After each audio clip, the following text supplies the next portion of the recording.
Nice guy.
I probably won't be there tomorrow. I'll be sleeping.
On this historical evening, as the class of 2009 becomes the first students to graduate from the new Union High School.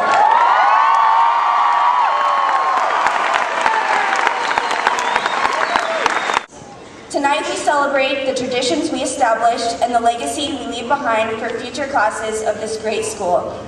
It is my pleasure to now welcome to the stage UHS alum Mr. Jim Cobb to share some memories and words of wisdom with the class of 2009. And 62 years ago, I stood on the old Union High School stage with 23 seniors of the graduating class of 1947. Union High had 2 years of junior high and 4 years of high school in the same building. The total enrollment was around 125 to 130. A lot of kids. The years from 1941 to 1947 were the years of the Second World War. Because of the massive war effort, the school had to do with less. Teachers were in the service, working in the shipyards and other war-related industries. We had rationing of gas, food, and tires. There wasn't any civilian automobiles being produced. And yet our teachers managed to give us the best education possible.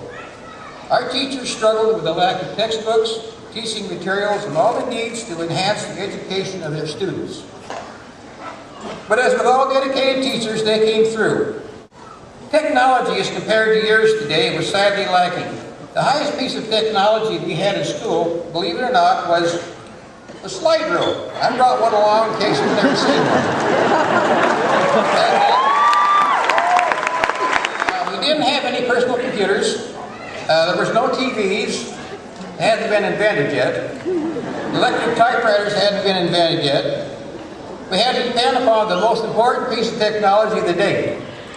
That piece of technology was the mighty pencil. Believe it or not. Yes, we did have indoor plumbing, which was very important.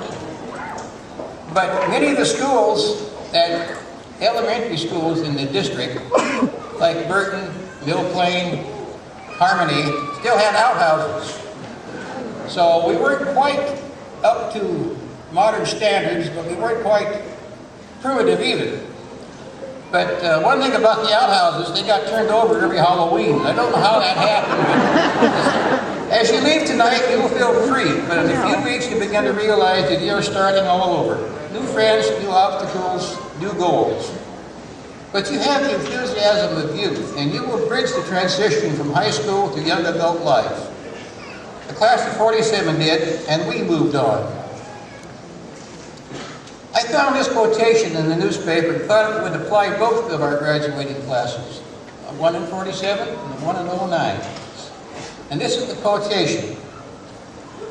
This is the way things are. They will never stay this way. That's life. And you're learning not only to expect its transient nature, but to love it. Change is only bad if you resist it. My personal advice to the class of 2009, look up, look forward, never look back. Thank you for the honor of addressing you tonight, and Godspeed to the class of 2009.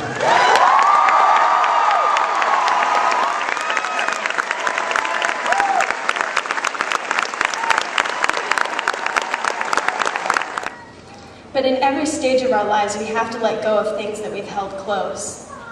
As children, we have lofty dreams of becoming firemen or actresses, ballerinas or astronauts. We dream of greatness. And then somewhere along the way, we let those dreams go, and we let them die.